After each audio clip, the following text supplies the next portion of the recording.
Sud Radio, la petite philo de l'été, Vincent Cespedes. Bonjour Vincent. Bonjour Laurence. Auteur du livre Les 50 plus grandes théories des philosophes français aux éditions Courrier du Livre. Alors Vincent, vous qui suivez les JO, mais côté réseau, on va parler avec vous de cyberharcèlement en JO, dont sont notamment victimes Thomas Joly, le directeur artistique des cérémonies des Jeux, qui est d'ailleurs porté plainte suite à des menaces et des injures critiquant ses origines et son orientation sexuelle. Autre victime aussi des réseaux, la boxeuse algérienne Iman Khelif, accusée par certains d'être biologiquement un homme sur les réseaux. On voit qu'en tout cas, on est loin de la trêve olympique. Vincent, est-ce qu'on peut dire que le cyberharcèlement, c'est une forme moderne finalement de lynchage public ? Oui, tout à fait Laurence. En fait, c'est une merveille de la modernité qui permet de lyncher quelqu'un depuis le confort de son canapé. Remplacer la torche et la fourche par un smartphone et un compte X, et vous avez la version 2.0 du lynchage, en effet. Donc prenons l'exemple que vous venez de citer, Laurence, Iman Khelif, boxeuse algérienne, championne d'Afrique et médaillée d'or aux Jeux méditerranéens à Oran, et elle a été la cible effectivement de propos racistes et transphobes.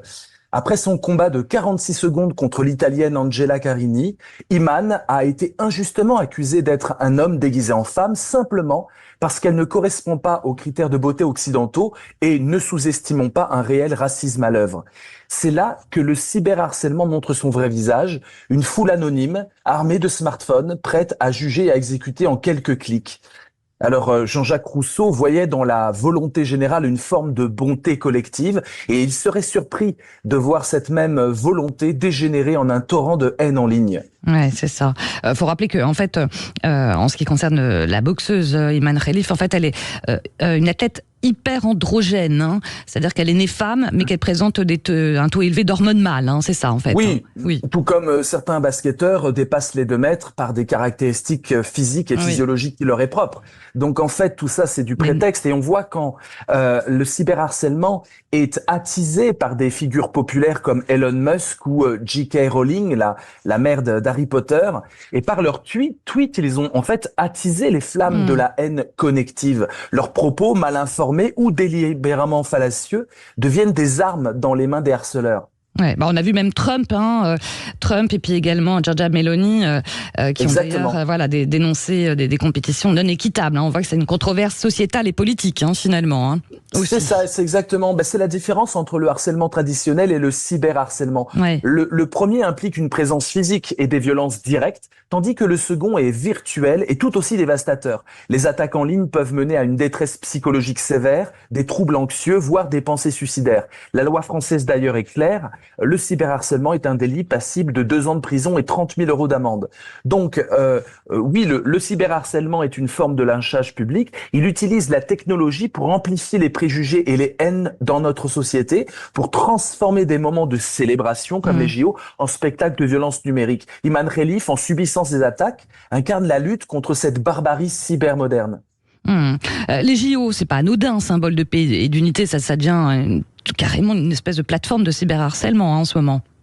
Exactement, parce que c'est un peu comme un virus, le cyberharcèlement, qui s'attaque à l'esprit des athlètes. Contrairement aux encouragements du public dans les stades qui peuvent élever un sportif et le pousser, on l'a vu avec Teddy Riner, on l'a vu pousser à se surpasser, les messages haineux, eux, en ligne, cherchent à déstabiliser et à saboter. Dans les stades, les supporters chantent, crient et encouragent leurs athlètes, créant une atmosphère de soutien et de motivation. En ligne, c'est une autre histoire. Les harceleurs anonymes, cachés derrière leurs écrans, exploitent cette même dynamique pour saper le moral des sportifs. En fait, Laurence, le cyberharcèlement devient une forme de sabotage mental, un moyen pour les anonymes de tenter d'affecter le résultat des compétitions.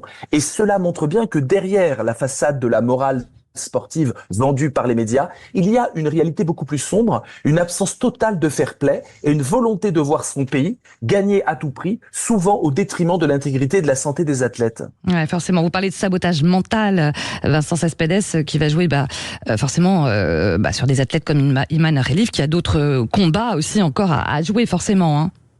Exactement, d'autres combats à jouer. Et évidemment, si elle avait perdu, la polémique n'aurait pas existé. C'est ça, ouais. Ça s'est déjà arrivé. Jamais on ne l'a accusée d'être un homme quand elle perd.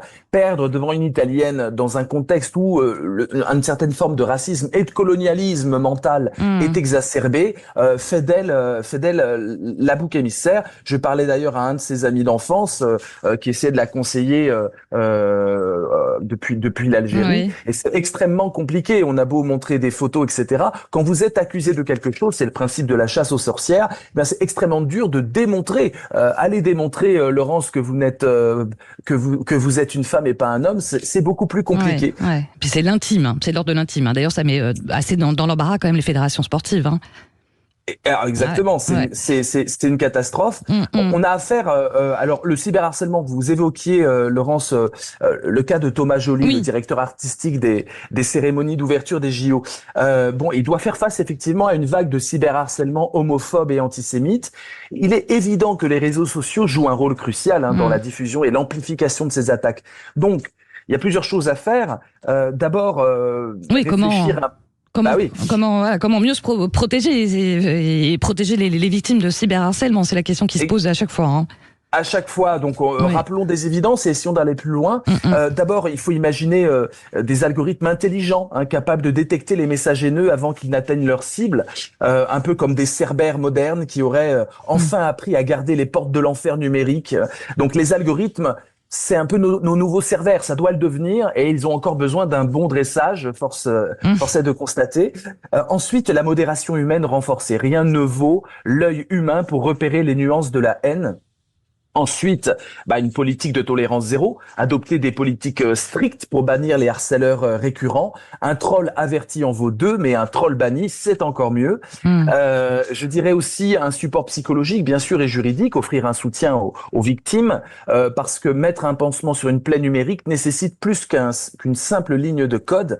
Et enfin, et c'est peut-être le plus important d'un point de vue philosophique, enseigner aux internautes les bonnes pratiques. Un peu comme apprendre aux poissons à nager pour éviter qu'ils ne se noient dans la haine. Donc, nous devons tous retrousser nos manches virtuelles et faire de notre part contre le cyberharcèlement.